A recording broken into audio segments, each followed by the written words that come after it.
Bonjour, c'est Aurélien, bienvenue sur la chaîne Frénétique Business. On continue ce cycle de vidéos autour de la création d'entreprise. Si vous aussi, vous cherchez à trouver une idée d'entreprise, si vous cherchez à savoir comment on fait pour trouver une idée d'entreprise, comment on fait pour se lancer dans l'entrepreneuriat, comment on peut réfléchir un petit peu, quelles sont les nouvelles tendances, les nouveaux concepts, je pense que vous êtes au bon endroit.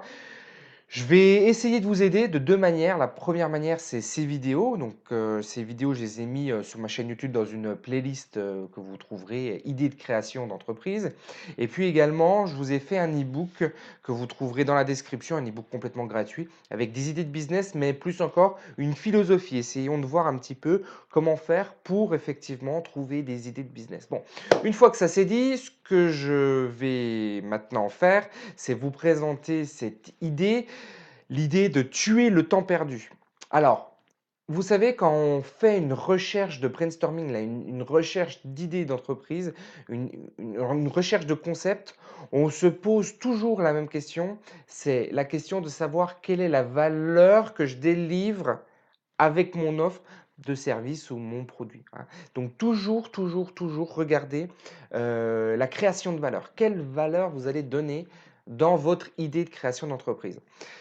Alors, je vais vous donner 2 exemples là. J'ai 2 exemples avec, 2 sociétés qui, enfin, c'est 2 startups exactement qui ont lancé, bah, un business autour de tuer le temps. La première entreprise, le premier business, la première startup, c'est Bill E. Alors Bill E, elle a eu une idée très simple, c'est que quand on est au restaurant, à la fin, on attend toujours beaucoup trop longtemps, la note, de payer en fait. On est toujours dans une situation d'attente et il y a aucune valeur ajoutée. C'est pas forcément vrai, mais en tout cas, c'est comme ça qu'il s'est exprimé. Il y a aucune valeur ajoutée pour le restaurant de faire payer le client, puisque c'est une démarche un petit qui peut être automatisée en fait, mais qui ne l'est pas. Je pense que c'est pas tout à fait vrai parce que, dire bonjour dans tout commerce, c'est extrêmement important, mais dire au revoir, c'est peut-être encore plus important. Dans tous les cas, c'est la phase qui est la plus souvent mal maîtrisée par les commerçants. Regardez, on est très souvent bien accueillis, mais le au revoir est souvent mal fait. Donc ça, bon, c'est une autre parenthèse, mais on va dire que c'est quelque chose que vous devez avoir en tête si vous voulez lancer un commerce physique. Donc Billy, l'idée là, c'est d'automatiser à travers une application, de faire directement le paiement. C'est-à-dire que vous êtes 9 à table, vous divisez votre note en 9. Hein. Ils font tout le truc de façon très bien, très claire. Et ça, je veux dire, c'est une très bonne idée. C'est une très bonne idée parce qu'effectivement, on peut gagner beaucoup de temps à ne pas devoir attendre à payer. Donc là, vous avez un exemple de business dans lequel on tue le temps.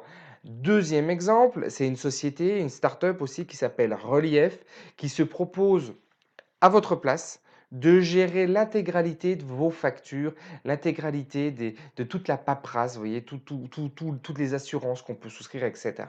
L'idée de cette entreprise, vous allez voir, elle marie cette idée-là, qui est une idée intéressante pour les utilisateurs, avec un business model qui est encore plus intéressant.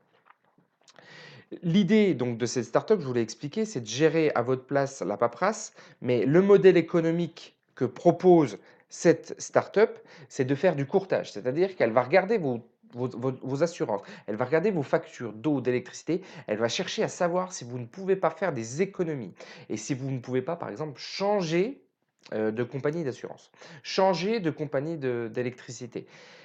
Et donc, elle fait du courtage et elle prendrait 10%, elle ferait un deal avec les sociétés avec lesquelles elle arrive à contractualiser. Elle fait du courtage tout simplement et donc elle prendrait un pourcentage, une commission de 10% sur chaque facture. Ce qui fait qu'elle propose l'application gratuitement. Donc, c'est gagnant-gagnant puisque d'un côté, elle va gérer complètement les factures des utilisateurs et de l'autre côté, elle va gérer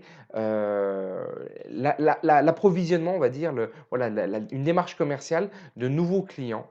Donc, c'est vraiment une solution qui est assez intéressante, qui doit être creusée parce qu'en fait, l'idée, là, c'est avec l'application de prendre en photo ses factures, mais c'est vrai qu'après, il faut une intelligence artificielle qui va analyser ce qui est écrit. Donc, vous voyez, il y a quand même une levée de fonds qui a été faite qui est assez importante pour pouvoir lever de ça. Enfin, pour conclure, je voudrais vous donner une petite astuce dans votre création d'entreprise si vous êtes, en pleine réflexion, si vous avez un projet.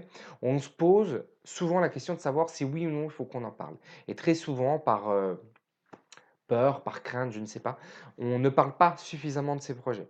Moi, je vous invite très fortement à parler de vos projets autour de vous. Si vous avez des projets de création d'entreprise, parlez-en. C'est impératif. Pourquoi? Parce que au-delà de la première critique qui va souvent être une critique négative de la personne qui n'y connaît rien, vous allez quand même pouvoir déceler ce qui marche et ce qui ne marche pas, comment les choses sont appréhendées d'un côté ou de l'autre. Alors c'est sûr, il ne faut pas le faire avec tout le monde, il ne faut pas le faire avec des gens qui sont complètement novices dans la création d'entreprise ou qui sont trop extérieurs à l'entreprise dans laquelle vous vouliez vous lancer.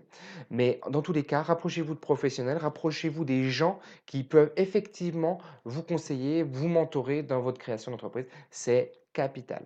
Voilà, chers amis, ce que je pouvais vous dire sur cette création d'entreprise et ces idées de création d'entreprise autour de tuer le temps. J'espère que cette vidéo vous a plu. Je vous invite toujours à regarder les autres vidéos dans la playlist ou à télécharger l'e-book qui sera en description. Je vous dis à bientôt. Ciao.